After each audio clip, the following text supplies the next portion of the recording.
Good morning. आज सबसे पहले नोट्स लिखा रहे, कुछ पहले नोट्स लिखेंगे, फिर उसके बाद डिस्कशन चालू करेगा। बाकी लोग नहीं आए, अशरफ वगैरह? हाँ हाँ, अच्छा।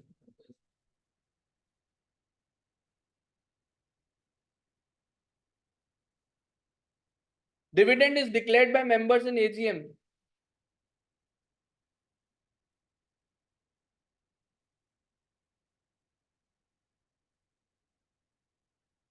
by passing OR.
ओ भाई, तू क्यों नहीं लिख रहा?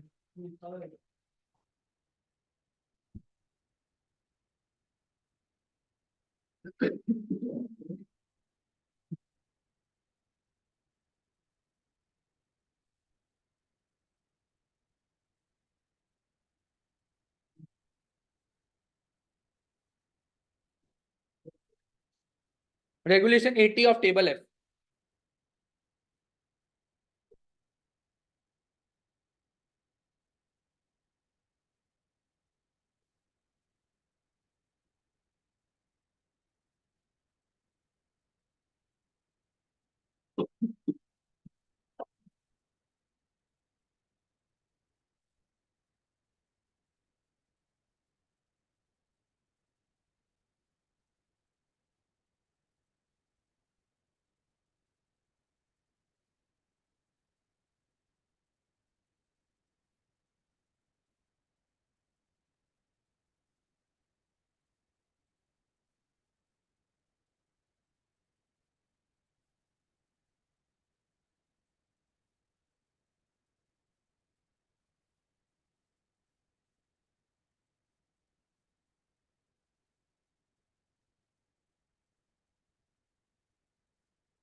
ठीक है।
हो गया?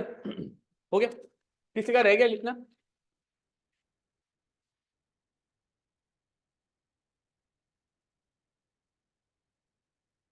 ओ, डिस्कशन करेंगे।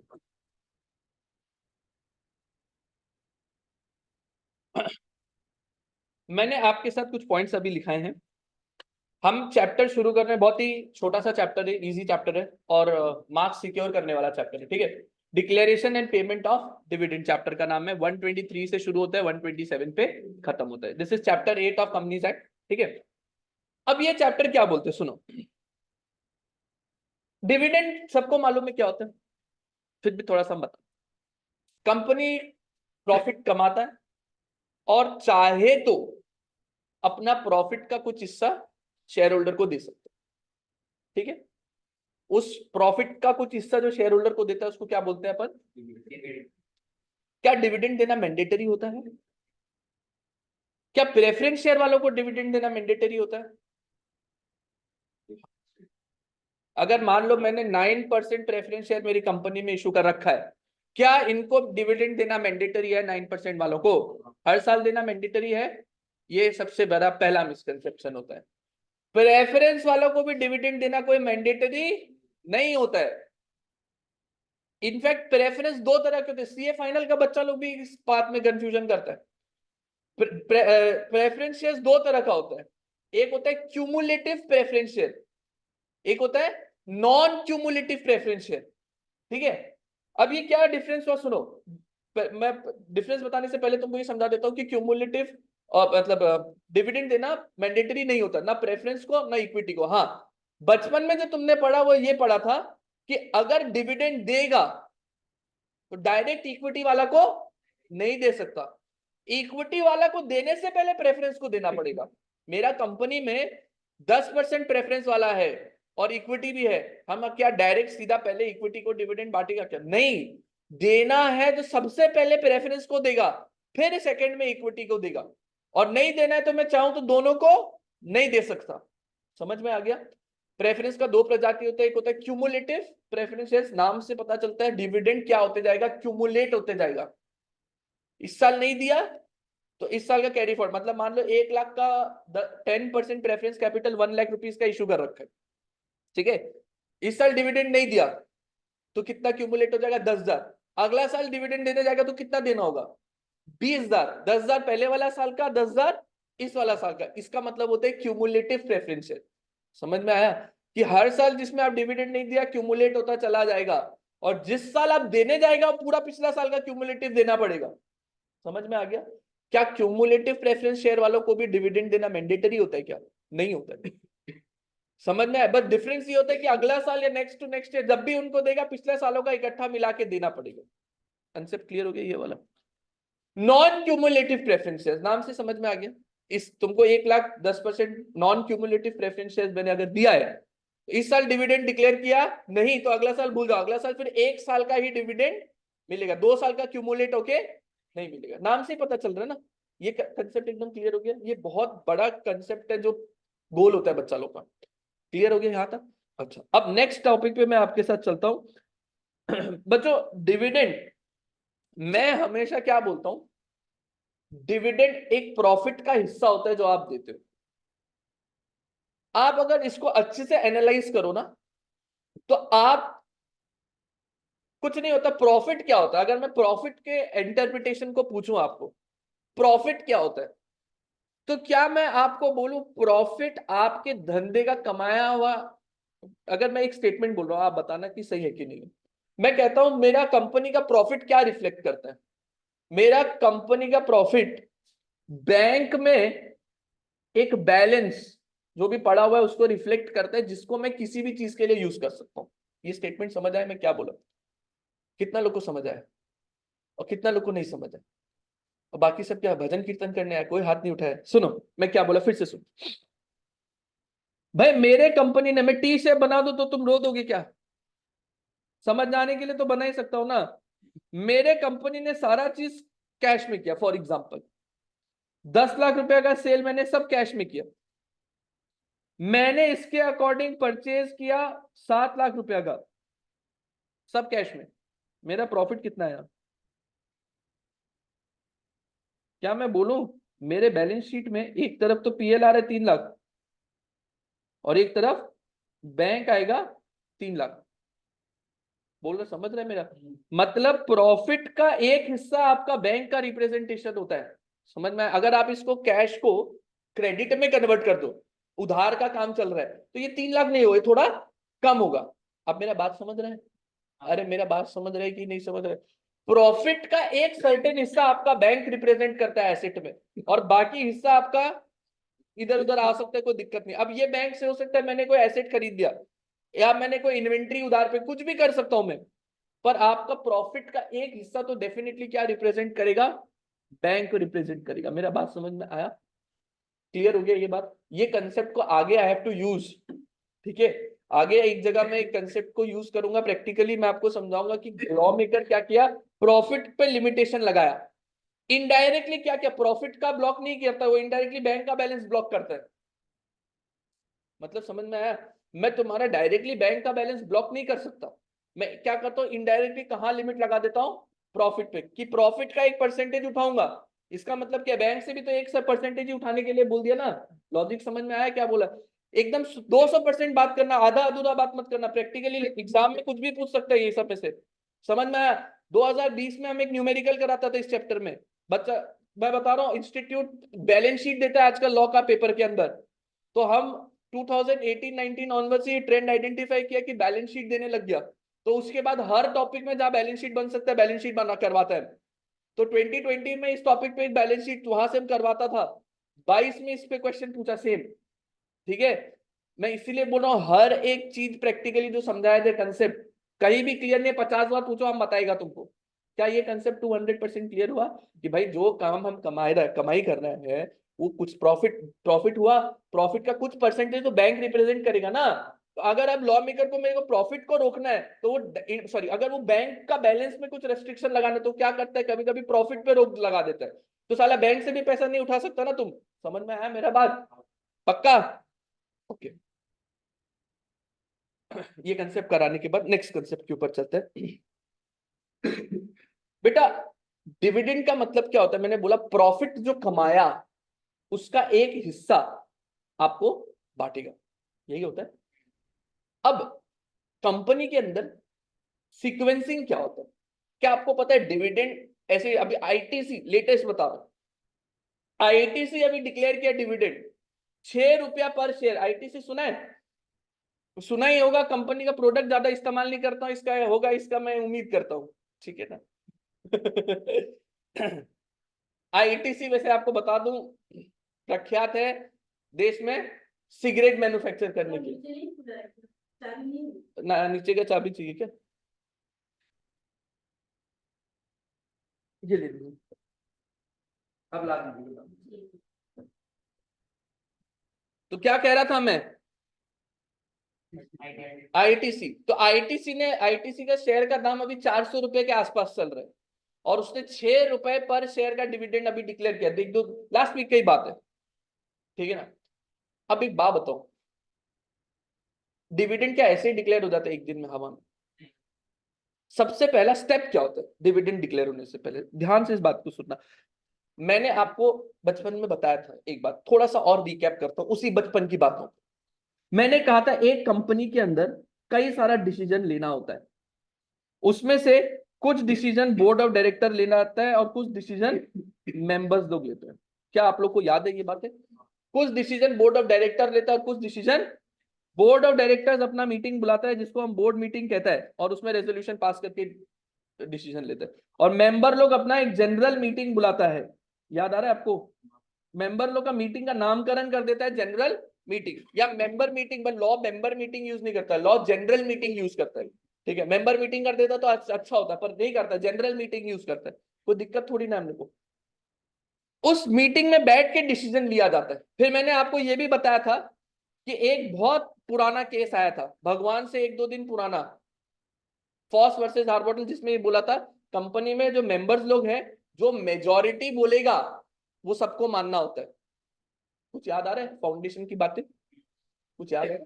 और मैंने 2 रेजोल्यूशन बताया था, ऑर्डिनरी और स्पेशल। क्या सबको याद है वो चीज? पक्का हूं? हाँ ऐसे ही मत करो इधर भी। मैं वापस बताऊं एक बार? चलो एक बार वापस बता दे तो सुनो। मेंबर लोग जो भी डिसीजन लेगा अपना एक मीटिंग कॉल करके लेगा, ठीक है? अब मीटिंग में तो ऐसा नहीं बोल सकता ना 100 लोग आया तो 100 का 100 अगर हाँ बोलेगा तो ही बात माना जाएगा। मैंने पूछा कि क्या डिविडेंड डिक्लेयर करना है, सब 100 लोग बोलेगा हाँ करना है तो ही डिक्लेयर करेगा, ऐसा बोलूं तो सही होगा क्या? फिर तो कभी कुछ हो ही नहीं पाएगा काम। समझ में आया? तो एक बहुत पुराना केस लो आया, वो क्या बोला, मीटिंग के अंदर जो मेजोरिटी बोलेगा वो सबको मानना पड़ेगा, वो सबको मानना पड़ेगा। अब बोला कि भाई मेजोरिटी मतलब क्या? बोला 2 तरह का मेजोरिटी होता है, एक होता है सिंपल मेजोरिटी और एक होता है क्या बच्चों, स्पेशल मेजोरिटी।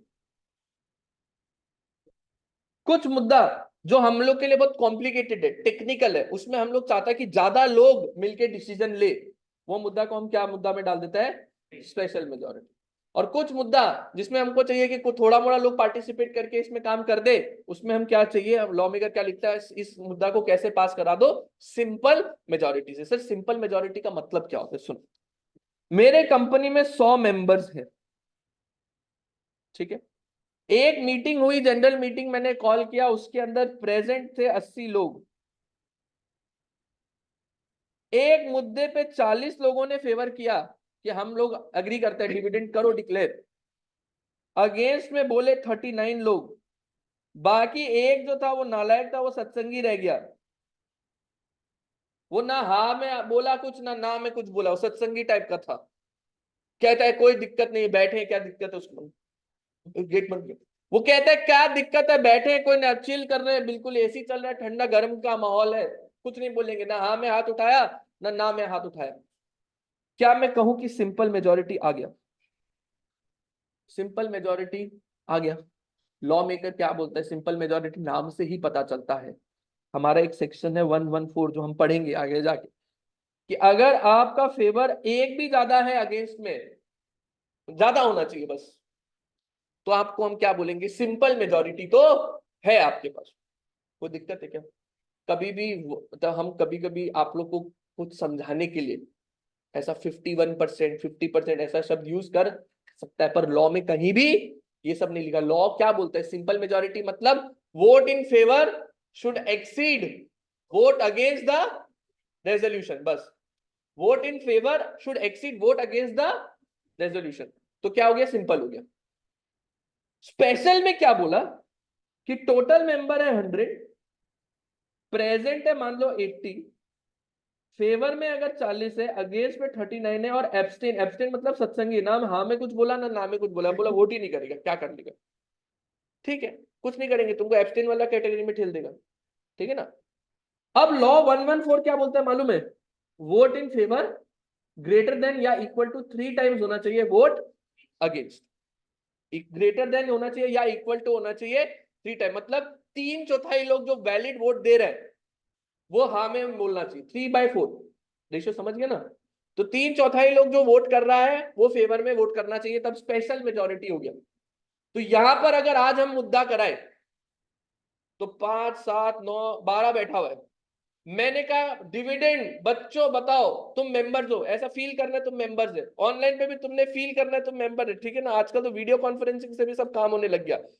तो अभी आपने हैंड, जिन लोग फेवर में, जब मैं बोलूंगा क्या आप लोग कैसे वोटिंग होता है मैं बताता हूं। मैंने कहा हमारी कंपनी 10% डिविडेंड इस बार रिकमेंड करना चाहती है, कितने लोग पक्ष में है, हाथ उठाए। एक, हाँ, बस अभी मैं चेयरमैन हूं, कैसे काम होता है, मैं चेयरमैन हूं, अब मैं यहां से गिन रहा हूं, 1 2 3 4 5 6, और ऑनलाइन में किसी ने हाथ नहीं उठाया, तो मैंने कहा 6 वोट फेवर में। अब मैं बोलूंगा 10% हमारी कंपनी डिविडेंड डिक्लेयर करना चाहती है, कितने लोग इसके अगेंस्ट में है, 1 2 3, मैं गिन रहा हूं, 3 लोग इसके अगेंस्ट में है, हा, और बाकी सत्संगी हो गए। बाकी इधर टोटल करूंगा और बोलूंगा सत्संगी है, ना हमें हाथ उठाए ना में हाथ उठाए, समझ में आ गया। अब मैं टोटल लगाऊंगा, बताओ क्या स्पेशल मेजोरिटी है क्या, मैं इसको 3 से मल्टीप्लाई करूंगा, टोटल आया 9, ये 6, क्या फेवर इससे ज्यादा है क्या, तो मेरा यहां पर स्पेशल मेजोरिटी नहीं है। अगर मान लो लॉ लिख देता कि डिविडेंड का डिक्लेयर करने के लिए स्पेशल मेजोरिटी का आवश्यकता होता है, तो क्या यहां पास होता, क्या क्या डिविडेंड डिक्लेयर होता, क्या नहीं होता। समझ में आया, कौन से पूरा क्लियर हुआ। लॉ लिखता है, मजे की बात, कि डिविडेंड डिक्लेयर करने के लिए सिंपल मेजोरिटी होना चाहिए। क्या सिंपल मेजोरिटी है हमारे केस के अंदर, सिंपल मेजोरिटी है कि नहीं, इसका मतलब अब 10% डिविडेंड डिक्लेयर हो जाता। क्लियर हो गया। अब लॉ क्या करता है ना, लॉ थोड़ा सा, तुम लोग हमेशा हम बोला ना, लॉ में लॉ दिक्कत नहीं है, वो कट्ठा चूना लगा के पॉलिश कर देता है उसको एकदम। अभी तुम लोग भूलेगा बचपन को, किसी को 11वां 12वां का बच्चा को जाते हुए क्या पढ़ा है, सिंपल मेजोरिटी पढ़ा इसे आज दे, vote in favour greater than vote against, हो बोले सिंपल मेजोरिटी है वो, तो तुमको क्या बोले, हे की पढ़ा इसे दे, इंटर और टेबिला पढ़ा इसे, समझ थोड़ा तो समझ, बोले क्या पढ़ा रहे, क्या इंटर इंटर करके सीनियर बैच और में घूमते रहते, क्या पढ़ा है, सिंपल मेजोरिटी वोट फेवर एक ज्यादा होने से हो जाएगा, हट, इससे ज्यादा टिपिकल तो हम लोग को पढ़ाता है, इसीलिए ना ऐसे नहीं बोलना, simple majority special majority, law maker नाम रख दिया इसका, कथा चुना लगा के बोला। अगर कहीं सिंपल मेजोरिटी चाहिए, ऐसा नहीं बोलते सिंपल मेजोरिटी, वो बोलता है जनरल मीटिंग का एक ऑर्डिनरी रेजोल्यूशन पास कर लो। टे देखा, नाम को भारी कर देने से कितना। अभी तुम लोग घर जाके बोलेगा क्या पढ़ गया, ऑर्डिनरी रेजोल्यूशन कैसे पास होता है, ये पढ़ा है हम लोग को जनरल मीटिंग के अंदर कंपनी का, तो लगेगा भी कुछ पढ़ के है, वाह, अंदर का पढ़ेगा तो पता चले खोखला ही है, कुछ भी नहीं है, ठीक है। और स्पेशल मेजोरिटी के लिए क्या बोला कि जनरल मीटिंग के अंदर क्या चाहिएगा, एक स्पेशल रेजोल्यूशन। समझ में आया। अगर मेरे को कोई भी मैटर के आगे लिखा हुआ है कि फलाना काम को करने के लिए जनरल मीटिंग में स्पेशल रेजोल्यूशन चाहिए, इसका मतलब क्या लॉ बोलना चाहता है, वहां पर स्पेशल मेजोरिटी चाहिए, वोट इन फेवर कितना होना चाहिए, greater than equal to 3 times vote against. समझ में आया। और अगर बोला ऑर्डिनरी रेजोल्यूशन से पास कराना है, तो क्या मतलब, vote in favour greater than vote. क्या ये कंसेप्ट 360 क्लियर हो गया? पक्का? कोई दिक्कत नहीं है? श्योर? मैंने आपके इक्वल होता है तो क्या होता है मैं आपको बताता हूं। अगर इक्वल होता है तो जो चेयरमैन होता है मीटिंग का, उसके पास एक कास्टिंग वोट का पावर होता है। कास्टिंग वोट मतलब वो उसका वोट दो दो गिना जाता है। समझ में आ गया मतलब? अरे हो गया ना, अगर हम चेयरमैन हो गया, अभी अगर फेवर और अगेंस्ट वाला बराबर आ जाता ना, तो मेरा कास्टिंग वोट होता, फिर हम जिसको वोट करेगा हमारा दो वोट हो जाएगा अचानक से। समझ में आ गया ना? मान लो इधर 12 लोग बैठा हुआ है, 6 फेवर में वोट किया, 6 अगेंस्ट में वोट किया, तो फिर मेरा मेरा डिसीजन फाइनल होगा, क्योंकि I am the chairman of the meeting. ठीक है? ओके। तो सबसे पहले डिविडेंड को डिक्लेयर किया जाता है कंपनी के जनरल मीटिंग के अंदर। और कौन सा रेजोल्यूशन बोला है? Ordinary resolution. यानी कि कौन सा? वोट इन फेवर सिंपल क्या होना चाहिए? Greater than vote against. ठीक है? ओके। अब डिविडेंड का सोर्स, बेटा डिविडेंड कैसे डिक्लेयर किया जाएगा बोलो? मैं पढ़ा रहा था एक बार, मैंने पूछा एक बच्चे से, मैं कहा बच्चा बताओ डिविडेंड कैसे डिक्लेयर करेगा कंपनी? कहता है लोन लेकर के भी कर सकता है डिविडेंड डिक्लेयर। मैं कहा तुम एक काम करो, मेरे को इधर से ढकेल दो फास्ट, मेरे को ढकेल दो, जीना ही नहीं है मेरे को। कहता है लोन लेके डिविडेंड डिक्लेयर करेगा। बताओ लोन लेके डिविडेंड डिक्लेयर होता है क्या कभी भी? भाई कंपनी डूबा हुआ है, कर्ज लिया और डूबा हुआ है, सर बाहर से पैसा उठा के डिविडेंड को वर्कर शेयर होल्डर बोले लो पैसा लो पैसा लो। पॉसिबल है क्या? तो लॉ मेकर भी बोले तुम ऐसे गंदा बात मत करो, तुम लोग को सोर्स हम बता देगा डिविडेंड कैसे कैसे दिया जाता है। ठीक है? उससे पहले डिविडेंड कैसे दिया जाता है, कहां से दिया जाता है, उससे पहले तुम डिविडेंड का पूरा प्रोसेस समझो। ये बात मैं पहले ये इंपॉर्टेंटली अभी इसीलिए बताता हूँ क्योंकि मेरे को एक सीनियर चार्टेड अकाउंटेंट का फोन है, फोन नहीं आया शायद, हम बात कर रहे थे एक जगह पर, तो उन्होंने थोड़ा सा ना ताना दिया ऐसा मेरे को कि आजकल के जो बच्चे होते हैं वो एग्जाम पास नहीं करते, एग्जाम क्रैक करते हैं।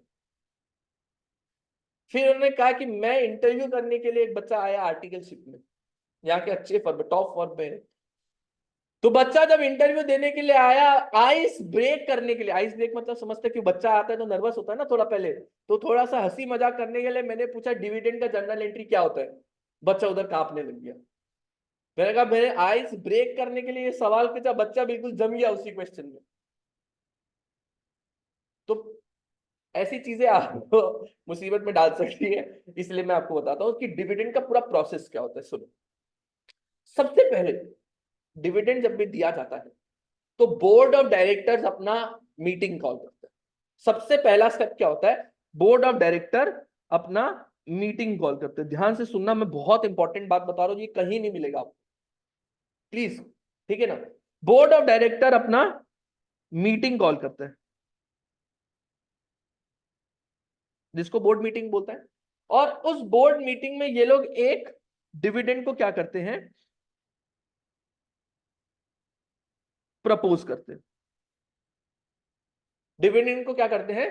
प्रपोज करते हैं। प्रपोज करते हैं मतलब, प्रपोज मतलब वो मत समझना, अभी वैलेंटाइन वीक भी चल रहा है तो तुम लोग, प्रपोज का मतलब एक सुझाव प्रस्तुत पर वो करता रख कि हम लोग डिविडेंड 10% के दर से देंगे। समझ में आया? उसके बाद क्या होता है नेक्स्ट स्टेप के अंदर? मेंबर लोग आता है, मेंबर लोग आता है, मेंबर लोग का मीटिंग होता है। ठीक है? और मेंबर लोग ऑर्डिनरी रेजोल्यूशन पास करके इसको क्या करता है? डिक्लेयर्ड। डिविडेंड क्या होता है? Is declared by members. Members बोलता है हाँ बोर्ड बहुत अच्छे, शाबाश बोर्ड, बहुत अच्छा बात बोला, 10% होना चाहिए। और ये कैसे होता है? ऑर्डिनरी रेजोल्यूशन पास करके। और उसके बाद कंपनियां ना डिविडेंड को क्या करती है? पे करती है। ये 3 स्टेज पे काम होता है। ठीक है? ये 3 स्टेज के अंदर काम होता है। क्लियर हो गया? सबसे पहला आप लोग न्यूज भी पढ़ेगा आईटीसी का, अगर आपको आज टाइम मिलेगा घर जाके एक बार पढ़ना है, क्या यही पढ़ेगा। पहला न्यूज आता है कि बोर्ड ने ये प्रपोज किया, फिर न्यूज आता है मेंबर ने इसको एग्री किया, फिर उसके बाद डिक्लेयर करता है। समझ में आया? समझ में आया मेरा बात? तो जब बोर्ड प्रपोज करता है स्टेज 1, अगर आपको कोई पूछे भाई डिविडेंड का एंट्री क्या होता है, जर्नल एंट्री क्या होता है, तो जब बोर्ड डायरेक्टर प्रपोज करता है स्टेज 1 पे, बताओ क्या कंपनी कोई जर्नल एंट्री पास करेगा? क्या? क्यों? ट्रांजेक्शन नहीं हुआ, क्या नंबर 2 पे पास किया जाएगा उस हिसाब से? फिर क्या नंबर 2, स्टेज नंबर 2 पे कोई जर्नल एंट्री पास किया जाएगा कंपनी द्वारा? नहीं, क्योंकि कोई ट्रांजेक्शन नहीं है यहाँ पे।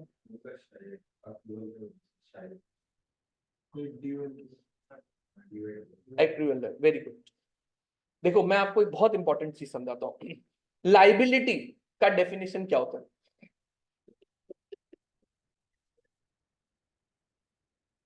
जो होने वाला है, सुनो, हम लाइबिलिटी का डेफिनेशन बताते हैं। कोई भी एक्टिविटी जो आउटफ्लो ऑफ रिसोर्सेज, कंपनी का जिसमें क्या होगा, आउटफ्लो ऑफ रिसोर्सेज, और जो सर्टेन है कि होगा ही, वो क्या होता है हमारा कंपनी का लाइबिलिटी। समझ में आया मेरा बात? मेरा बात पक्का से समझ में आया? लाइबिलिटी मतलब क्या होता है, इधर उधर सबको, मतलब कोई इवेंट होगा फ्यूचर में, कभी भी, अभी भी होगा, फ्यूचर कभी भी होगा, उससे फर्क नहीं पड़ता, मतलब मेरा आउटफ्लो ऑफ रिसोर्सेज जाएगा, ठीक है, और हमको पक्का पता है कि इतना अमाउंट जाएगा, वो मेरा क्या होता है, लाइबिलिटी। यहां समझ में आ गया? सर नंबर 1 स्टेज में जब बोर्ड ऑफ डायरेक्टर प्रपोज करता है ना 10%, यहां पर 10% प्रपोज किया ना, तो यहां पर ये लाइबिलिटी नहीं होता है। क्यों नहीं होता है? क्योंकि यहां पर श्योर नहीं होता कि 10% ही बाहर जाएगा। समझ में आया? अरे मेंबर मीटिंग कराया, मेंबर, अभी तुम लोग फेवर अगेंस्ट में हाथ उठाया था ना, मेंबर लोग बोल दिया देना ही नहीं है डिविडेंड, तो आउटफ्लो ऑफ रिसोर्सेज होगा ही नहीं। समझ में आ रहा है? मेंबर लोग ये भी बोल सकते हैं 10% बहुत ज्यादा कर रहे हैं तुम लोग, 7% करो, 7% में सब लोग हाँ में वोट करेगा। समझ में आया? तो मेंबर लोग 10% तो श्योरिटी नहीं है ना कि आउटफ्लो हो रहा है। ऐसा लाइबिलिटी को हम कंटिंजेंट लाइबिलिटी बोलता है। याद आ रहा है बचपन में पढ़ा था कि फ्यूचर में कोई इवेंट पे डिपेंड करता है कि कितना आउटफ्लो ऑफ रिसोर्स होगा। तो यहां पर जब नंबर 1 स्टेज पे डिविडेंड डिक्लेयर किया जाता है, ये लाइबिलिटी नहीं होता, ये कंटिंजेंट लाइबिलिटी होता है। कंटिंजेंट लाइबिलिटी का कोई एंट्री डालता है क्या कभी भी बुक्स के अंदर? पक्का कभी भी डालता है क्या? तो यहां पर क्या एंट्री होगा? न न न न न न न न नो एंट्री। एक आप गाना मत गाया करो, सुबह सुबह गाना मत गाया करो, बहुत स्ट्रेस में आता है एकदम, ऊपर से गाना सुन के दिमाग का दही हो जाता है हम लोग का। उपाय नहीं बेटा, हमको भी डॉक्टर बोला है 3 साल से बच्चा लोग का दिमाग खराब करना है पूरा जीवन के टाइम में, तो हम उसी मिशन पे लगा हुआ है। जब मेंबर लोग ये बोल दिया कि हाँ 10% में हम लोग एग्री है, या मेंबर लोग बोला कि एग्री नहीं है, देने का जरूरत ही नहीं है, या मेंबर लोग बोला कि एक काम करो 10 मत दो, 7 दे दो, 5 दे दो, 6 दे दो, कमा सकता है। मेंबर ये आके नहीं बोल सकता ये 10% क्या दे रहे, 20% दे कम से कम, ऐसा आके नहीं बोल सकता मेंबर। समझ में आया? क्योंकि डिविडेंड मिलना इक्विटी वालों का कोई नेसेसिटी नहीं होता, प्रेफरेंस वालों का भी कभी कोई नेसेसिटी, ये बोर्ड डिसाइड करते हैं देना है कि नहीं देना है। समझ में आया? तो मेंबर्स डिविडेंड को कमा सकता है, मेंबर डिविडेंड को बढ़ा नहीं सकता। तो यहां पर जब मेंबर डिक्लेयर करता है ना, तब श्योरिटी हो जाता है कि अब आउटफ्लो ऑफ रिसोर्सेज होगा ही होगा। समझ में आया? तो यहां पर एंट्री आपका डाला जाता है। तो आप अगर मान लो प्रॉफिट एंड लॉस से इसको अप्रोप्रिएट करता है या प्रॉफिट एंड लॉस अप्रोप्रिएशन बनाता है, इंडेस के अंदर इसका तरीका और अलग होता है। इंडेस की तरफ आप एसओसीआई बोल के नया इंट्रोड्यूस किया गया है, वो सब चलो अभी है। तो आप पीएल से इसको आप सिंपल अगर कोई पूछे तो पीएल से यहां पर हम क्या कर देते हैं, एक आउटस्टैंडिंग लायबिलिटी क्रिएट कर देते हैं, डिविडेंड पेबल। यहां पर हम क्या करते हैं, एक लाइबिलिटी को क्रिएट करते हैं सेकेंड नंबर स्टेज के अंदर। समझ में आया? और तीसरा जब बैंक से पेमेंट हो जाता है तो डिविडेंड पेबल टू बैंक। ये होती है डिविडेंड की जर्नल एंट्रियां। समझ में आया? कोई दिक्कत? भगवान का वास्ता कोई इंटरव्यू में अगर पूछ लेगा, आइस ब्रेक करने के लिए पूछेगा डिविडेंड का एंट्री क्या है, तो तुम ब्रेक मत हो जाना। समझ में आया? डिविडेंड 3 स्टेज पे डिक्लेयर किया, डिविडेंड का 3 स्टेज पे देने का प्रोसेस होता है। नंबर 1, बोर्ड सुझाव रखता है। तो जब बोर्ड सुझाव रखता है वो उस समय क्या होता है, सिर्फ एक कंटिंजेंट लाइबिलिटी होता है। समझ में आया? वो जब सुझाव रखता है तो वो क्या होता है, कंटिंजेंट लाइबिलिटी, और कंटिंजेंट लाइबिलिटी का कोई एंट्री नहीं होता, क्योंकि उसका सर्टेनिटी आता है फ्यूचर में कि पेमेंट होना है कि नहीं होना है। सेकेंड स्टेज में जब मीटिंग हो जाता है, मेंबर एक्चुअल में वोट कर देता है, तब फाइनल हो जाता है कि हाँ इतना आउटफ्लो ऑफ रिसोर्सेज जाएगा, 10% जाएगा कि 7% जाएगा कि 6% जाएगा, वो अब मेरा लाइबिलिटी बनता है। तो एंट्री क्या होता है, प्रॉफिट का आप अप्रोप्रिएट करते हो डेबिट टू डिविडेंड पेबल, और थर्ड स्टेज में जब पे हो जाता है तो dividend payable to bank. Clear हो गया? तो दिक्कत है यहां पर। अब यहां से आगे बढ़ते हैं, हम लोग क्या करते हैं मालूम है, कंपनी का जो है, मान लो अभी कौन सा फाइनेंशियल ईयर चल रहा है बच्चों, अगर मैं आपसे एक सवाल पूछूं, अभी करंटली कौन सा फाइनेंशियल ईयर चल रहा है? 2024, 23-24 कहां से शुरू होता है बच्चों और कहां खत्म होगा ये? 31 मार्च 2024। ठीक है, तो अभी हम लोग कहीं यहां पर खड़ा हुआ है। तो क्या लगता है, जैसे 31 मार्च आता है, क्या वो साल का सारा काम, ये फाइनेंशियल ईयर का सारा काम खत्म हो जाता है क्या? जैसे 31 मार्च पार होगा, सारा काम खत्म कंपनी का, ऐसा होता है? श्योर नहीं होता ऐसा कभी भी, ठीक है ना। कंपनी का क्या होता है, कंपनी इसके बाद अपना बुक्स ऑफ अकाउंट्स बनाता है, समझ में? अरे 31 मार्च जाने के बाद ही तो तुम पूरा मार्च का एंट्री, ठीक है, तुम पूरा ही अप टू डेट करो, पर 31 का तो तुम कम से कम 1-2 दिन बाद ही डालेगा ना। तो उसके बाद कुछ टाइम देता है कि तुम बही खाता अपना बनाओ, रेडी करो, ठीक है। उसके बाद आपका ऑडिट होता है, और ऑडिट कौन करता है? आप लोग करेगा।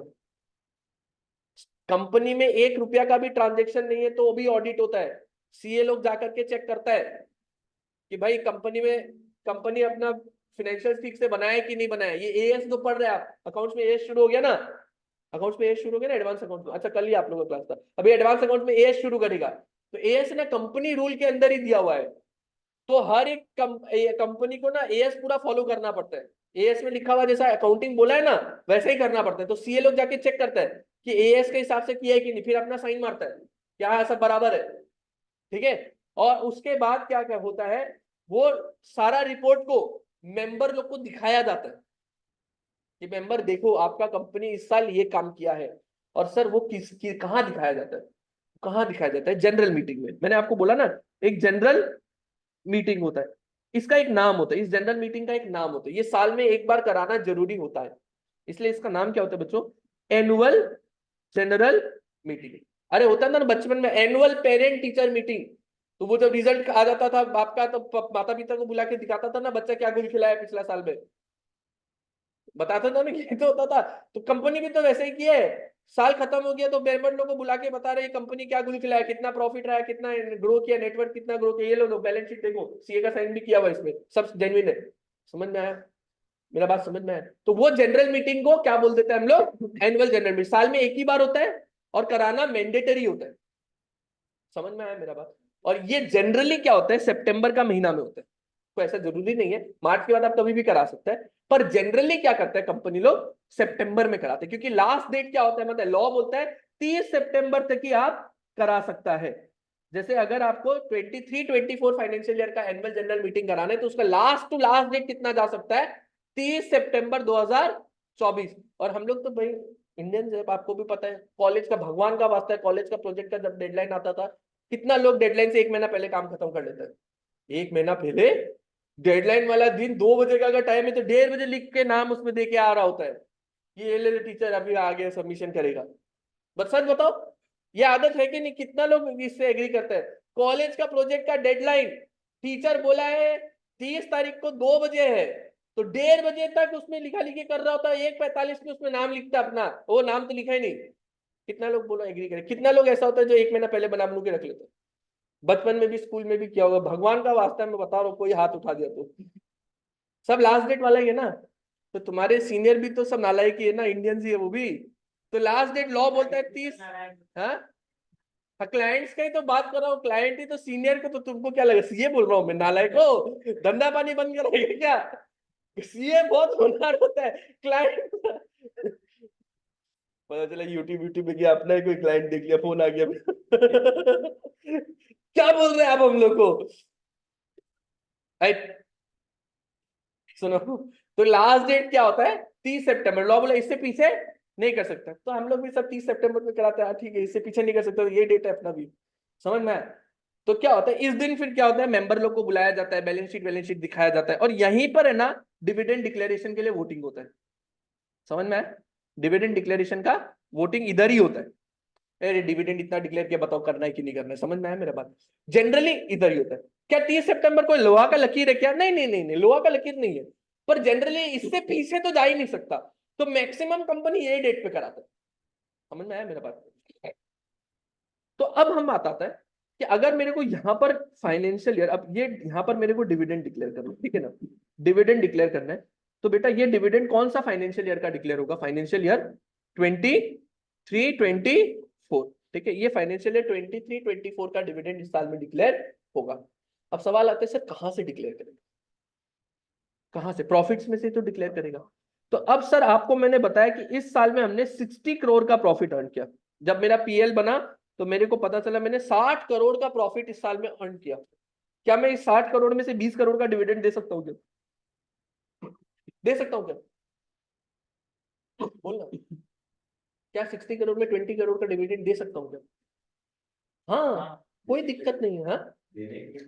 हाँ हाँ, कितना भी अमाउंट का दे सकता है, 60 का 60 करोड़ पूरा लुटा सकता है, कोई दिक्कत नहीं है, समझ में आया?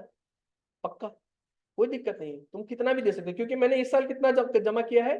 तो सबसे पहला सोर्स ऑफ डिविडेंड क्या होता है? ना ना ना ना, तुम लोग यही तो दिक्कत करते हैं, प्रॉफिट मत लिख के आना। Dividend can be declared number 1 out of profit of that financial year, पूरा लिख के आएगा ये। अरे समझा ना, सवाल आता है एग्जाम में, तो सोर्स ऑफ डिविडेंड में नंबर 1 क्या लिखेगा? Dividend has to be declared out of profits बोलेगा, सिर्फ profits of that financial year, समझ में आया? अरे जो फाइनेंशियल ईयर के लिए आप डिविडेंड डिक्लेयर करें, उस साल में जितना प्रॉफिट कमा पूरा का पूरा लुटा दो, कोई दिक्कत नहीं है हम लोग को, समझ में आया? अब मैं आपको सेकंड सिचुएशन देता हूं, मैं बोलता हूं कि सर ऐसा था, अभी चल रहा है 1 अप्रैल 2023, खत्म होगा 31 मार्च 2024, कोई दिक्कत है क्या? फाइनेंशियल ईयर कौन सा है? 23-24। यहां पर है ना मैंने कहा पिछला साल का पीएल था, प्रीवियस पीएल, मतलब पिछले सालों में जो मैंने प्रॉफिट कमाया था, लेटेस्ट से मैंने 200 करोड़ का पिछले सालों में प्रॉफिट कमाया था, 200 करोड़ का पिछले सालों में प्रॉफिट कमाया था। अब मेरे को एक बात बताओ, और 60 करोड़ का मैंने यहां पर प्रॉफिट कमाया, क्या मैं 140 करोड़ का डिविडेंड यहां दे सकता हूं क्या? अरे मतलब समझ रहे, मैं डिविडेंड 140 मतलब 60 तो मैंने यहां से दे दिया, क्या 80 यहां से भी दे सकता हूं क्या? दे सकता हूं क्या? हाँ हाँ, नहीं क्यों? अच्छा पता नहीं ओके, बेटा दे सकते हैं। सेकंड सोर्स, फर्स्ट सोर्स क्या बताया? Dividend can be declared out of profit of that financial year और out of previous financial year और years. Second number source clear है? Dividend can be declared out of profits of that financial year और out of previous financial year और years और out of both. समझ में आया? हमने तो यहाँ बोथ को यूज किया ना, दैट फाइनेंशियल ईयर को भी यूज किया, प्रीवियस फाइनेंशियल ईयर को भी यूज किया, समझ में आया? पक्का कुछ भी कर सकता है, आप करंट ईयर का प्रॉफिट्स को भी यूज कर सकते हैं, यानी profits of that financial year, profits of previous financial year और आउट ऑफ बोथ। लॉ का लैंग्वेज, लॉ का लैंग्वेज क्लियर हुआ? पहला बोलो, dividend, source of dividend, dividend can be declared out of profit of that financial year, पहला line. दूसरा, out of profits of previous financial year और year. Number 3, out of both. Clear हो गया? पक्का यही सोर्स होता था पहले तक, और लॉजिक भी यही है ना। अबे लॉजिक भी तो यही है ना, प्रॉफिट से ही तो बोलता है ना, प्रॉफिट का एक हिस्सा तो शेयर होल्डर को बांटता है ना, तो डिविडेंड का सोर्स भी तो यही रखो ना, profit of that financial year, profit of previous financial year और आउट बोथ, यही सोर्स रखो ना। गवर्नमेंट एक चौथा सोर्स भी इंट्रोड्यूस किया, फोर्थ सोर्स भी इंट्रोड्यूस किया। क्यों इंट्रोड्यूस किया मालूम है? कल मैंने थोड़ा सा हिंट ही दिया था आपको। 1956 के टाइम पे क्या हो रहा था, तमिलनाडु में एक दो विलेज के बीच में एक पाइपलाइन प्रोजेक्ट कंस्ट्रक्ट करना था, बहुत पुराना बात बता रहा हूँ। तो मैं आपको ना इक्विवेलेंट एग्जांपल देता हूँ, सपोज गुवाहाटी से मेरे को डिब्रूगढ़ एक पाइपलाइन बैठाना है, ठीक है, कि मान लो गुवाहाटी, या मान लो गुवाहाटी से डिब्रूगढ़ नहीं, लेट से गुवाहाटी से मेरे को सिलचर साइड में वो बैठाना है पाइपलाइन, और ब्रह्मपुत्र का पानी उसमें से पाइपलाइन में से कुछ जाएगा, सो दैट वहां का लोगों को भी पानी मिले, ऐसा मैं काम कर रहा हूँ। तो अब पुराना जमाना था, टेक्नोलॉजी भी बहुत चाहिए होता था, तो गवर्नमेंट ने क्या किया, एक काम एक प्राइवेट कंपनी को आउटसोर्स किया। मैं सरकार हूं, मैं भारत सरकार हूं या मैं स्टेट गवर्नमेंट हूं, मैंने बुलाया ए रे नमन, ए तू करेगा ये काम? नमन बोले एकदम रेडी है। मैं कहा पाइप बिछाना है, ब्रह्मपुत्र गुवाहाटी का उस तरफ से लेके कहां तक जाएगा, सिलचर तक जाएगा पाइप, बिछाएगा तू? क्या बिछाएगा? तो नमन सबसे पहले क्या बोलेगा हमको? साहब 100 करोड़ का खर्चा आएगा। नमन सबसे पहले क्या बोलेगा? पैसा नहीं। और हम क्या बोलेगा? Very good. सबसे पहले नमन क्या बोलेगा? 100 करोड़ रुपया निकाला, 100 करोड़ का खर्चा है, 50 करोड़ तो दो कम से कम। और हम क्या बोलेगा? भाई पैसा तो नहीं है भाई, दुनिया में कुछ भी मांगो पैसा तो नहीं है, सरकार के पास पैसा रहता है क्या कभी भी? अरे यार कौन सा जमाना में कभी पैसा नहीं रहता। ठीक है, पैसा नहीं, उस टाइम के बात भी अलग है, उस टाइम में जेन्युइन फंड नहीं था। तो मैंने नमन को एक आइडिया दिया, ए नमन क्या हमसे पैसा मांग रहे, गरीब आदमी से पैसा मांगते क्या कोई? तो जनता से पैसा क्यों नहीं ले लेता? तो नमन क्या बोला, जनता क्या पागल बैठा है क्या हमको पैसा देगा?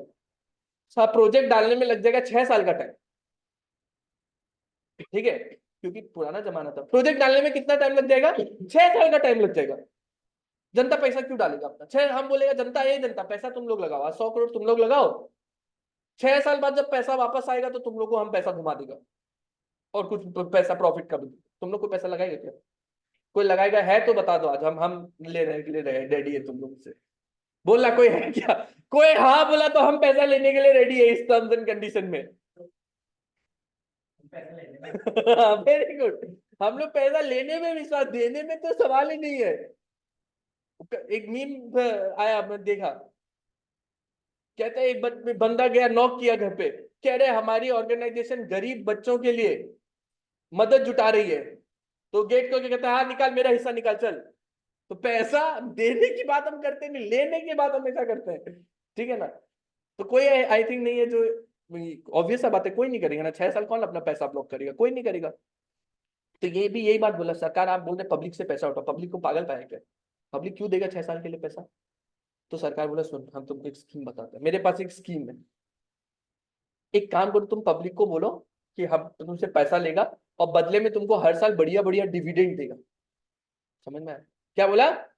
बढ़िया बढ़िया क्या देगा तुमको? डिविडेंड देगा। तो ये बोला साल प्रॉफिट आएगा 6 साल बाद, डिविडेंड चौड़ में लिखा हुआ कंपनीज एक्ट के अंदर, dividend can be declared out of profit of that financial year और out of previous financial year और ईयर और आउट ऑफ बोथ। कहां से प्रॉफिट तो आया नहीं है, प्रॉफिट तो खाली अभी काम ही बनना चालू होगा, पैसा आपसे आएगा बाद में, प्रॉफिट तो कुछ आया नहीं है, कहां से डिविडेंड दे देगा? तो बोला कोई बात नहीं, कानून अपने हाथ का बात है, अपने इसको चेंज करेंगे।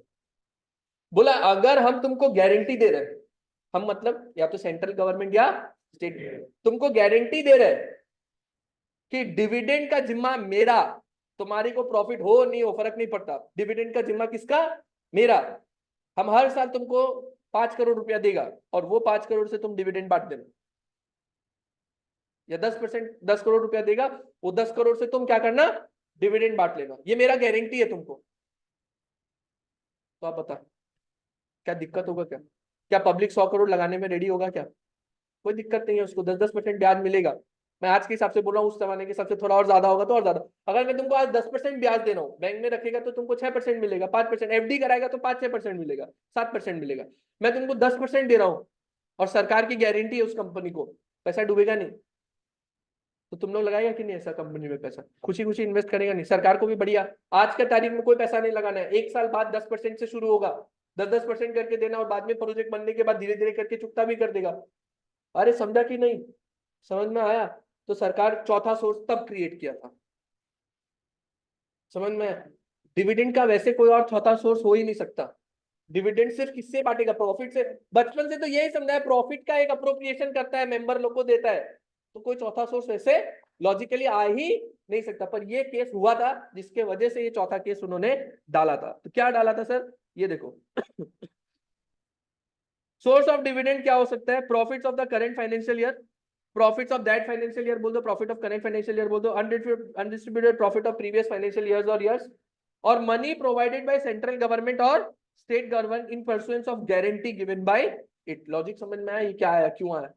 अरे समझ में आया ना इसका लॉजिक, कि सरकार ने कहा कि हम आपको पैसा देंगे, money provided by central government और state government in pursuance of any guarantee given by it. मैंने तुमको प्रोजेक्ट लगाने के लिए गारंटी दिया ना कि 10% के दर से मैं तुमको डिविडेंड हर साल का पैसा दूंगा, तुम आगे अपना शेयर होल्डर लोग को बोल दो और उन लोग से पैसा एक बार उठा लो 100 करोड़।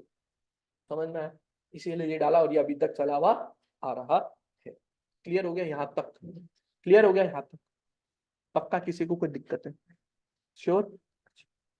अब एक बात बताओ, पक्का किसी को गजनी इफेक्ट तो नहीं आ रहा? अभी शुरू शुरू का दिन है, पक्का मजा आ रहा है सुन के, एकदम अच्छा लग रहा है? हाँ। अभी क्या होता था सुन, इस साल हम बुम बम लॉस किया, 100 करोड़ का लॉस कर दिया, अगला साल हम 20 करोड़ का प्रॉफिट कर दिया। क्या बोलता है शेयर होल्डर लोग? बोला कि ये पार्टी करेगा, 20 करोड़ का डिविडेंड बांट दो। लॉजिकल लगता है क्या? लॉजिकल लगता है? ध्यान से सुना, हम शुरू में क्या बताया था, पीएल तुम्हारा कुछ नहीं होता, बैंक का एक बैलेंस को रिप्रेजेंट करता है, बोला था ना। और अगर पीएल माइनस है इसका मतलब बैंक बैलेंस तो तुम खर्चा नेगेटिव में किया है ना। अरे समझा कि नहीं? अरे थोड़ा सा डीप, मतलब हम बता रहे तुम लोग फाउंडेशन से इंटर में आए, हो सकते हैं एक बार थोड़ा लगे, पर भाई इतना ही डीप लेवल जाना पड़ता है हर बार। समझ में आ रहा है कंसेप्ट का? इससे रिलेटेड नहीं समझ में आ रहा है, 50 बार बताएगा, 100 एग्जांपल देगा, बोलना तुमको पड़ेगा। लेकिन भाई अगर हमारा लॉस है, पीएल नहीं है, -100 करोड़ का लॉस है, इसका मतलब बैंक भी तो नेगेटिव होना चाहिए था। वो नेगेटिव को कॉम्पेंसेट करने के लिए हम कहीं से लोन भी लिया होगा, तब ना वो बैलेंस पॉजिटिव आया होगा।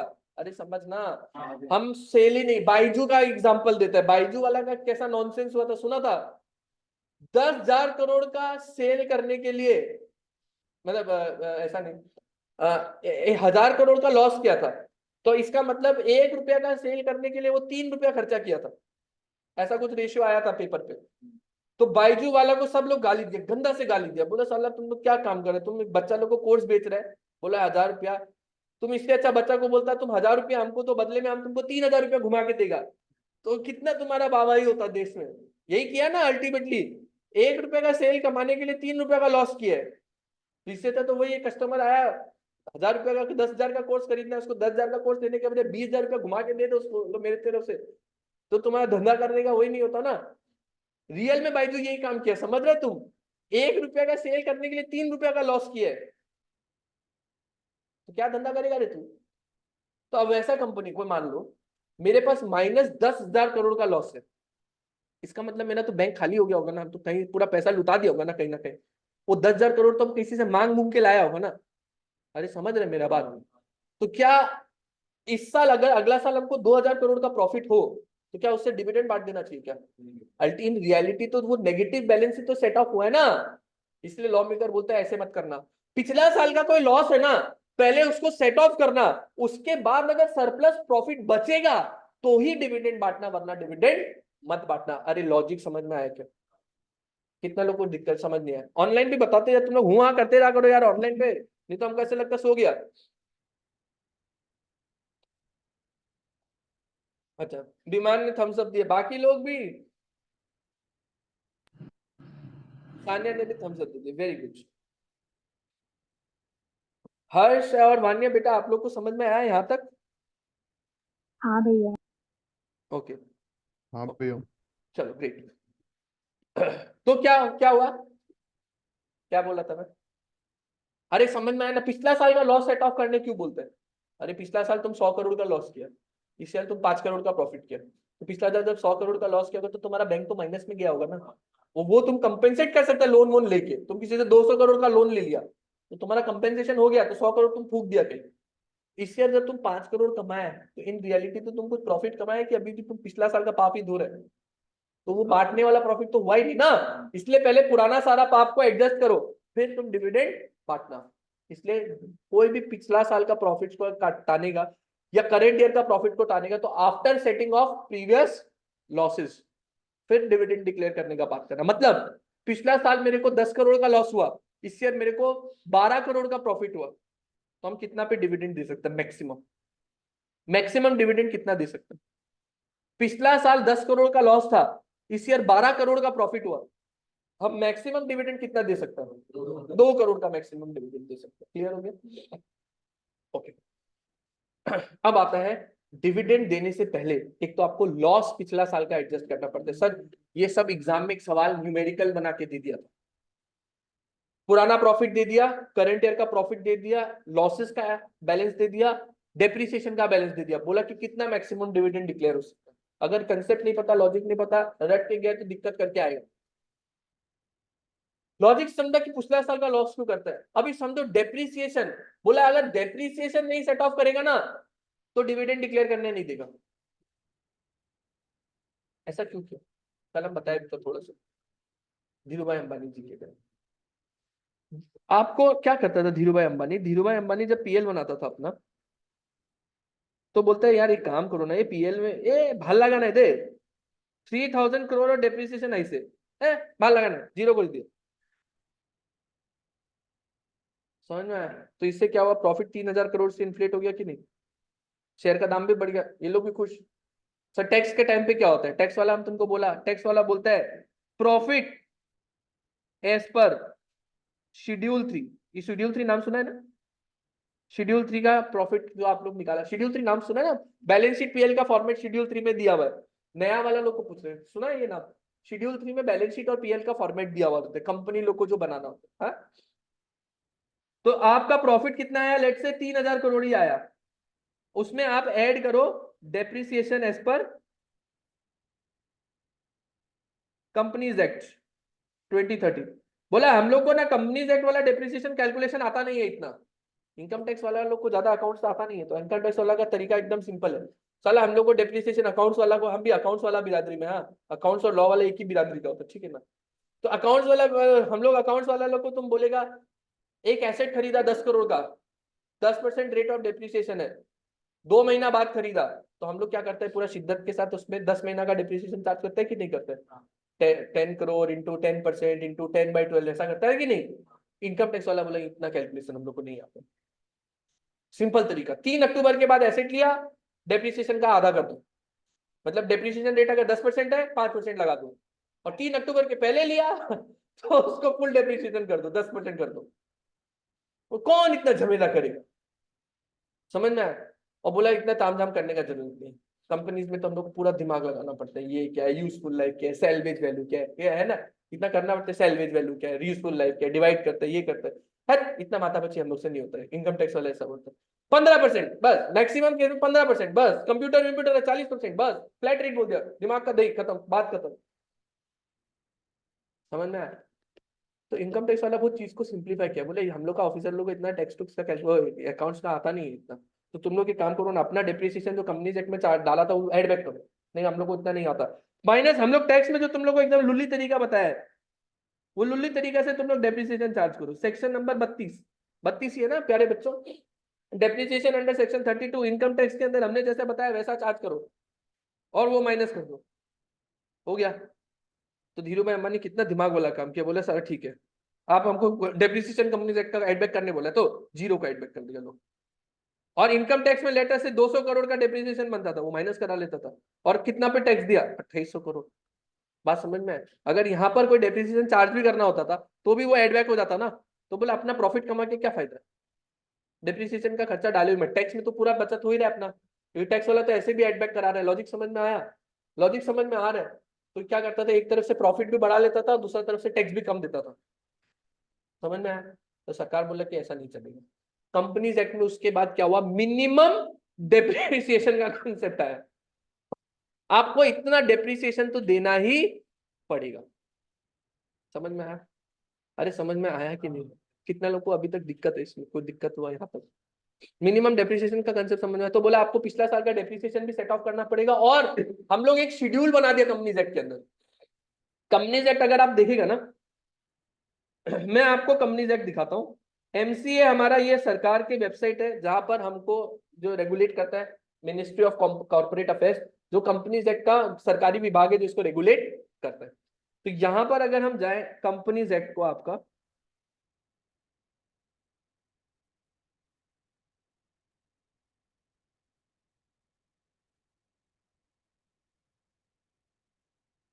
अरे यार ये क्या हो गया,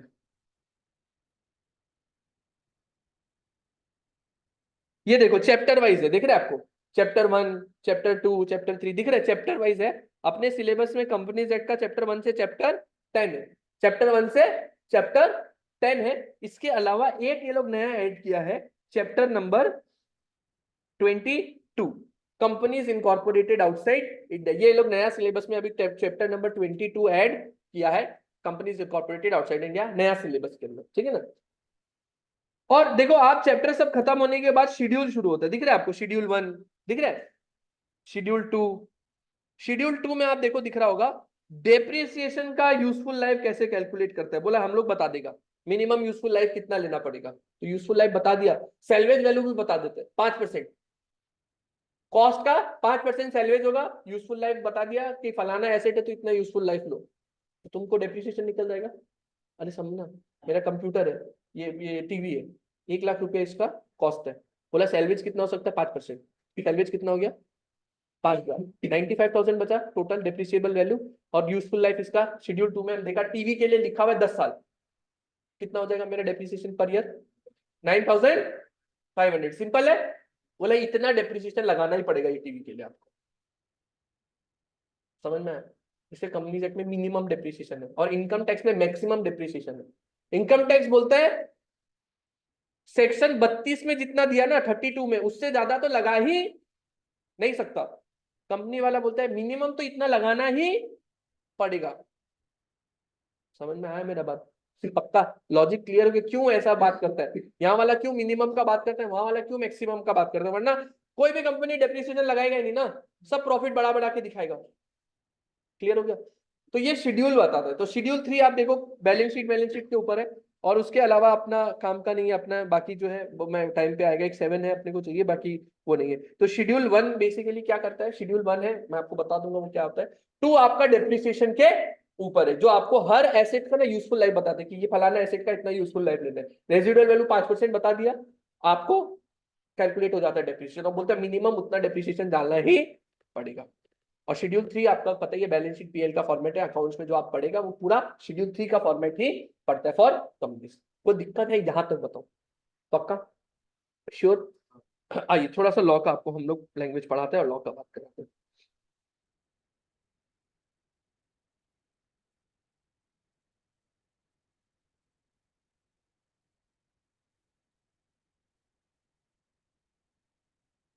ये पहला सेक्शन है जो हम लोग कर रहे हैं,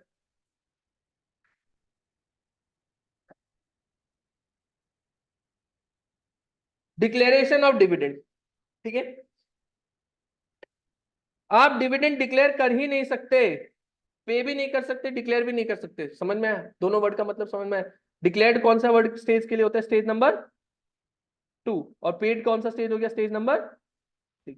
ना आप डिक्लेयर कर सकते हैं ना पे कर सकते हैं for any financial year except 4 source है। Number A, out of the profits of that financial year, समझ में आ गया।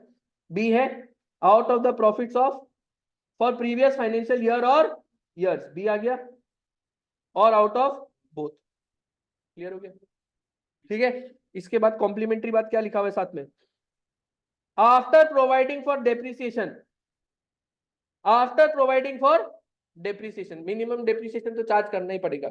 यहाँ पे लिखा है सबसेक्शन 2, सबसेक्शन 2 में क्या लिखा, डेप्रिसिएशन कम से कम आपको प्रोवाइड करना होगा जो शेड्यूल 2 में हमने दे रखा है। तो शेड्यूल 2 में यूजफुल लाइफ दिया हुआ है, सैलवेज वैल्यू 5% दिया हुआ है, और आपको कॉस्ट पता ही होता है, तो आप डेप्रिसिएशन मिनिमम कैलकुलेट कर सकते हैं। समझ में आ गया। ये क्या लिखा हुआ है, प्रोवाइजो भी पेंडिंग रखते हैं। फिर चौथा सोर्स क्या बना, out of the money provided by central government और state government for payment of dividend pursuance of guarantee given by that government, ये डी क्लॉज हो गया। तो 4 सोर्स हो गया आपका, 4 सोर्स हो गया, money profit for that financial year, profit of previous financial year और ईयर, और आउट ऑफ बोथ, और out of the money provided by central government और state government in pursuance of any guarantee given by it. ठीक है,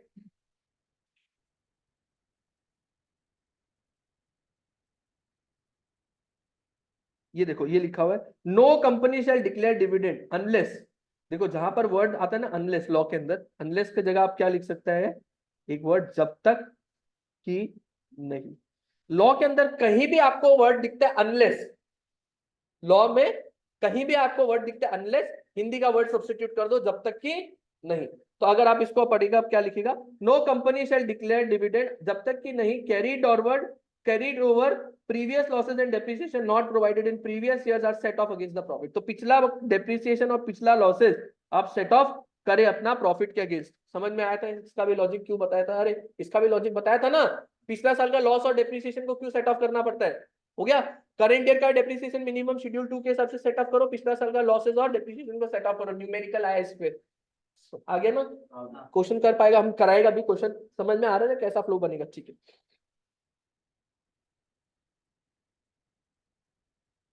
चलो अब इसके बाद next,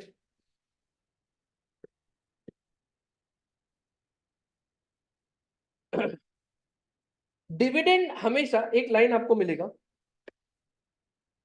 dividend no dividend shall be declared or paid by company from its reserves other than free reserves। मतलब simple क्या बोला कि आप अपना डिविडेंड किससे डिक्लेयर कर सकता है? फ्री रिजर्व से। अब आप सवाल पूछेगा सर ये फ्री रिजर्व्स का मतलब क्या होता है? डिविडेंड लाइन लॉ में क्या लिखा हुआ है? डिविडेंड सिर्फ किससे डिक्लेयर किया जा सकता है? Free reserve. तो आपका सवाल आएगा ना भाई फ्री रिजर्व क्या होता है? तो हमको लॉ के अंदर, कंपनीज एक्ट के अंदर कोई भी चीज समझना होता है, कोई भी चीज डेफिनेशन देखना होता है, तो हम सबसे पहले किसके पास जाता है और धोखा खाता है? सबसे पहले सेक्शन नंबर 2 के पास जाकर के धोखा के देखते हैं कि क्या वो शब्द उस सेक्शन में डिफाइन किया है कि नहीं। समझ में आया? तो हमको अभी किसका मतलब देखना है? Free reserve. तो हम चैप्टर 1 में गया, सेक्शन 2 में गया, और हम चेक करते हैं कि क्या हमको फ्री रिजर्व्स का डेफिनेशन यहां मिलेगा क्या कहीं। तो इसमें अल्फाबेटिकली अभी सी चल रहा है, डी आया, ई एफ। तो देखो बच्चों, देखो ये आया 43, 2 क्लॉज 43 में देखो लिखा हुआ दिख रहा है? 2 क्लॉज 43 मैं आपको थोड़ा मार्कअप करके दिखा देता हूं तो आपको और अच्छे से क्लियर से दिखेगा।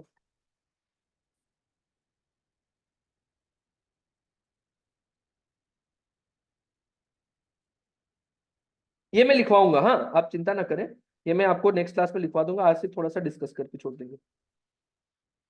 ये रहा फ्री रिजर्व, दिख रहा है 243 में डिफाइंड है।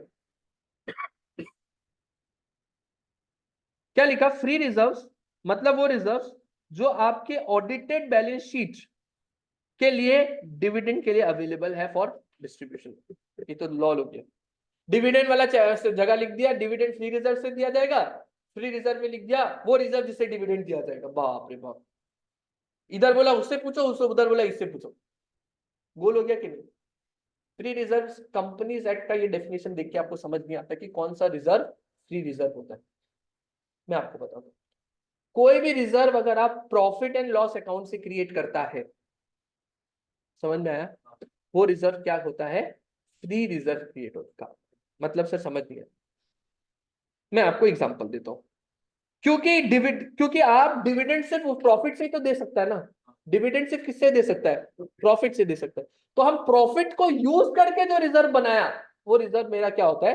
फ्री रिजर्व होता है। मैं आपको एक एग्जांपल देता हूं, हम लोग जनरल रिजर्व पे एंट्री पास करते हैं, सुने, जनरल रिजर्व। तो मैंने क्या किया, पीएल में से कुछ अमाउंट, मेरा 10 करोड़ का प्रॉफिट हुआ, मैंने 2 करोड़ रुपया क्या किया, जनरल रिजर्व को ट्रांसफर कर दिया। क्या मैंने पीएल को डेबिट करके रिजर्व बनाया कि नहीं बनाया? तो ये जनरल रिजर्व क्या हो गया? फ्री रिजर्व हो गया। पक्का समझ में? मैंने और कोई भी नाम रख दो, पर ऊपर क्या इंपॉर्टेंट है, ऊपर क्या डेबिट आना चाहिए? अगर पीएल को डेबिट करके वो रिजर्व बना है तो वो क्या होता है? Free reserve. मैं आपसे एक सवाल पूछता हूँ, रीवैल्यूएशन रिजर्व, क्या ये फ्री रिजर्व होगा क्या? रीवैल्यूएशन रिजर्व, क्या ये फ्री रिजर्व होगा क्या? क्यों? क्योंकि एसेट को डेबिट करके बनता है। अरे हो समझा ना? अरे यही तो होता है ना, बिल्डिंग है 10 करोड़ का, समझा, बिल्डिंग है 10 करोड़ का, अब बिल्डिंग को मैं 12 करोड़ रिवैल्यू करूंगा। अरे समझना, तो मैं क्या करूंगा, बिल्डिंग में 2 करोड़ डेबिट करूंगा तो ये 12 करोड़ का हो जाएगा, और फ्री रिजर्व या सॉरी रीवैल्यूएशन रिजर्व को डेबिट करूंगा 2 करोड़, तो मेरा एंट्री क्या होता है? Building debit to revaluation reserve 2 CR 2 CR। क्या मैंने पीएल को डेबिट करके रिजर्व बनाया क्या? क्या रीवैल्यूएशन रिजर्व कभी भी फ्री रिजर्व होगा क्या? समझ में आ गया मेरा बात? अरे इससे पता चलता है कौन सा रिजर्व फ्री होता है, डेफिनेशन पढ़ के गोल होगा, इधर का उधर, उधर का इधर करते रह जाएगा। समझा? सिक्योरिटी प्रीमियम रिजर्व, क्या ये फ्री रिजर्व होता है क्या? देखो जिससे पूछेगा वो बताएगा। ए, सिक्योरिटी प्री क्यों, कैसे बनता है सिक्योरिटी प्रीमियम रिजर्व? मेरा शेयर का नॉमिनल वैल्यू 10 रुपया है, मैंने इशू किया है उसको 100 रुपए में, तो मैं एंट्री क्या डालता हूं, बैंक डेबिट 100 रुपया, है कि नहीं? टू इक्विटी शेयर कैपिटल कितना, 10 रुपया, और बाकी 90 रुपया क्या डालता हूं, सिक्योरिटी प्रीमियम रिजर्व। क्या पीएल को डेबिट करके बना है क्या? पीएल को डेबिट करके नहीं बना तो कभी भी फ्री रिजर्व होगा क्या? समझ में आ गया मेरा बात? अकाउंट्स में तो तुम लोग माहिर है ही ना, तो अब बता पाएगा कि नहीं?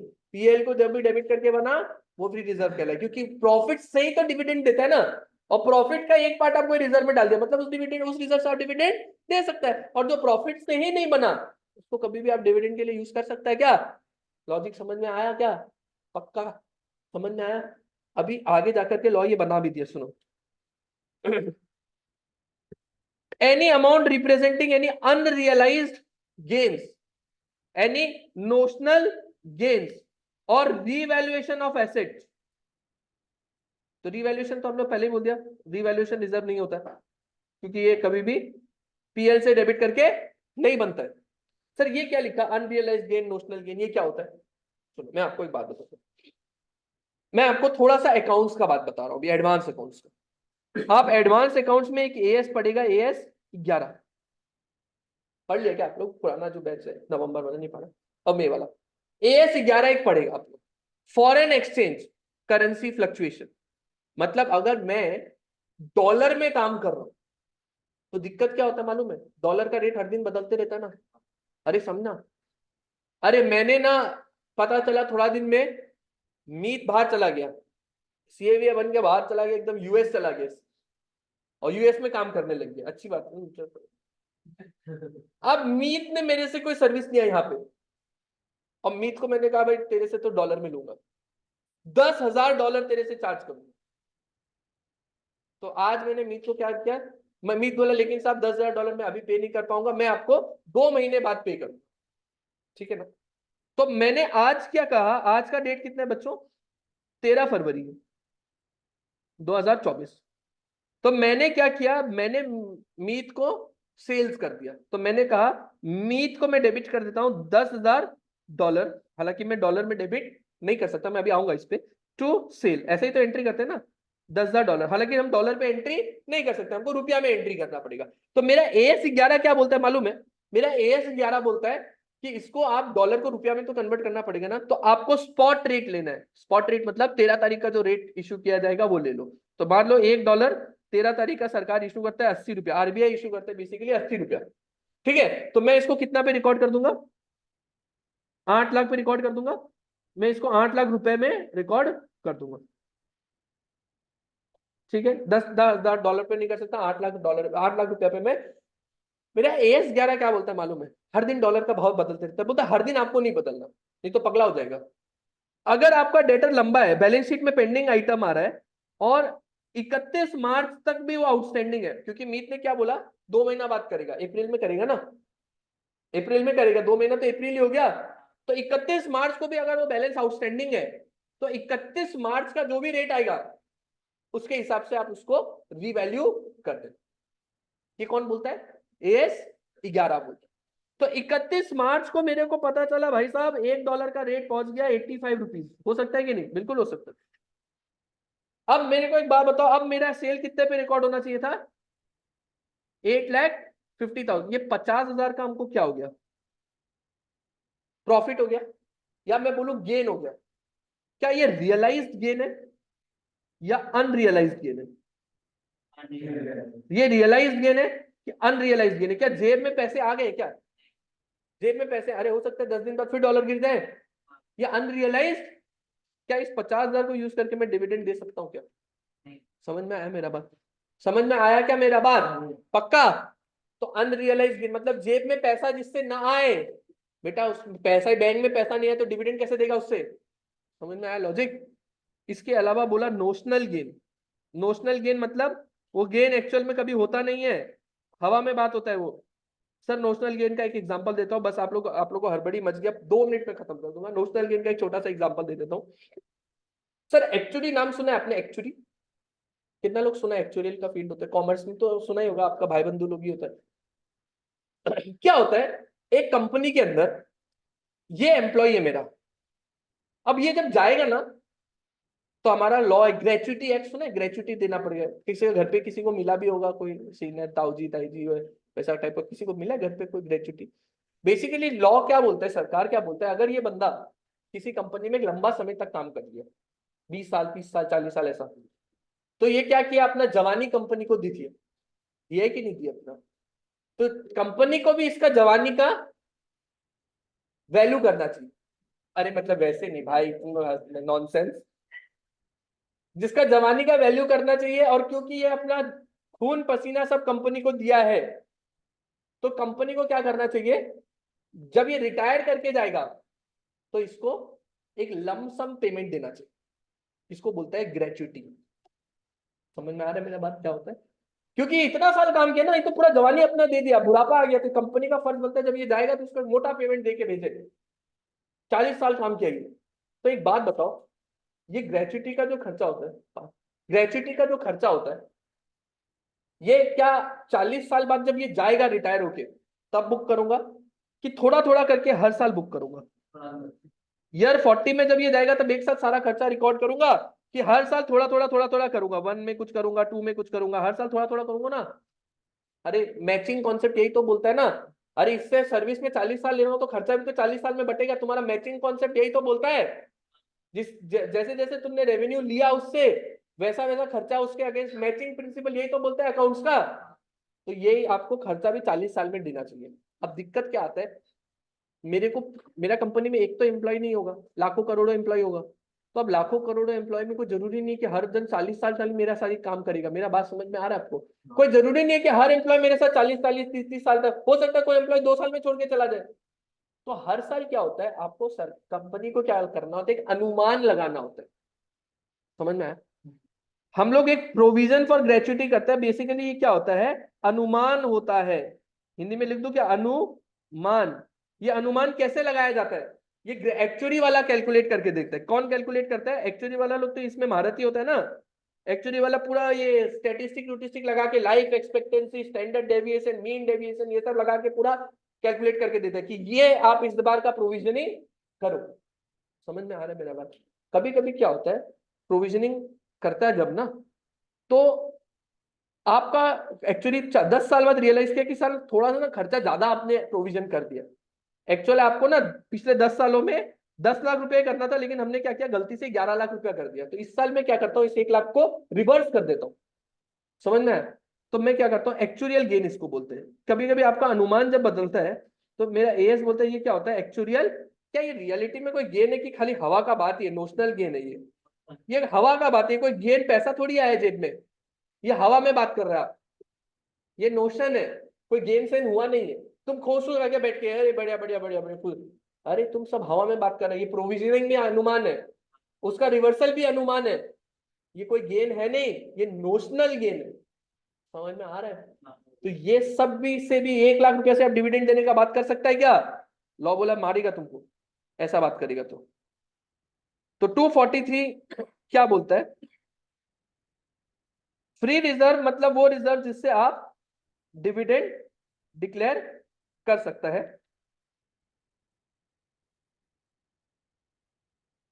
फ्री रिजर्व मतलब वो रिजर्व जिससे आप डिविडेंड डिक्लेयर कर सकता है। हालांकि इससे कोई क्लैरिटी नहीं होता, पीएल से डेबिट करके जो रिजर्व बनता है वो फ्री रिजर्व होता है। अगर आपका कोई अनरियलाइज्ड गेन है, नोशनल गेन है या रिवैल्यूएशन से बना, तो फिर उसको हम लोग कभी भी फ्री रिजर्व ट्रीट नहीं करेगा। मैंने एग्जांपल सारा दे दिया।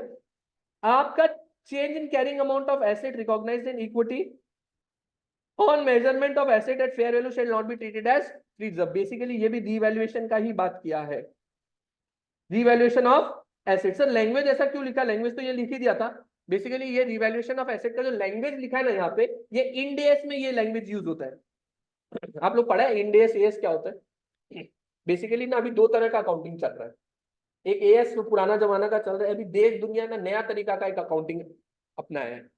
160 कंट्री उसको फॉलो कर रहे हैं, इंडिया भी अब उसको फॉलो करने लग गया, जिसको बोला है इंड एएस। उसमें ऐसा खतरनाक खतरनाक वर्ड यूज किया हुआ है, तो उसका वर्डिंग्स के हिसाब से ये डाल दिया। मतलब इसका भी क्या होता है, रिवैल्यूएशन ऑफ एसेट होता है।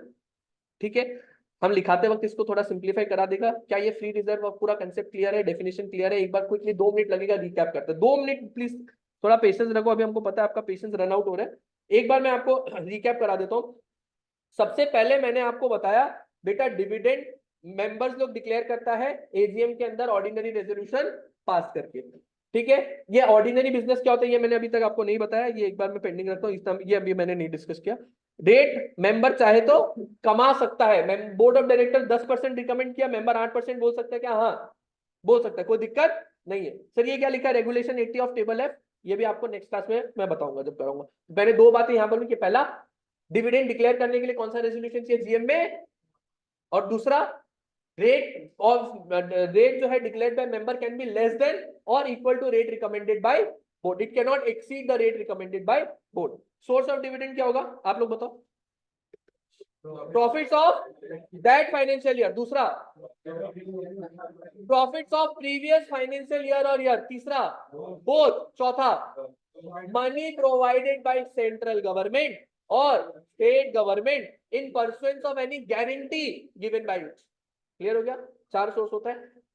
और कौन सा रिजर्व से डिविडेंड डिक्लेयर कर सकते हैं? फ्री रिजर्व में क्या क्या नहीं आता, ये तो एग्जांपल दिया मैंने आपको, नाम बता, नोशनल गेन, अनरियलाइज्ड गेन और रिवैल्यूएशन ऑफ एसेट, ये 3 चीज नहीं आता। ठीक है, उसके अलावा मैंने आपको बोला कुछ चीजें आपको कुछ माइनस माइनस करना होता है डिविडेंड डिक्लेयर करने से पहले। क्या क्या? डेप्रिसिएशन, दूसरा ब्रॉड फॉरवर्ड लॉसेस, वो सारा सेट ऑफ करके ही डिविडेंड डिक्लेयर किया जा सकता है। ठीक है, इतना ही आज मैंने कराया, इतना ही आज रखते हैं, बाकी नेक्स्ट क्लास में आपके साथ लेंगे। Thank you very much, next class आपसे मिलेंगे।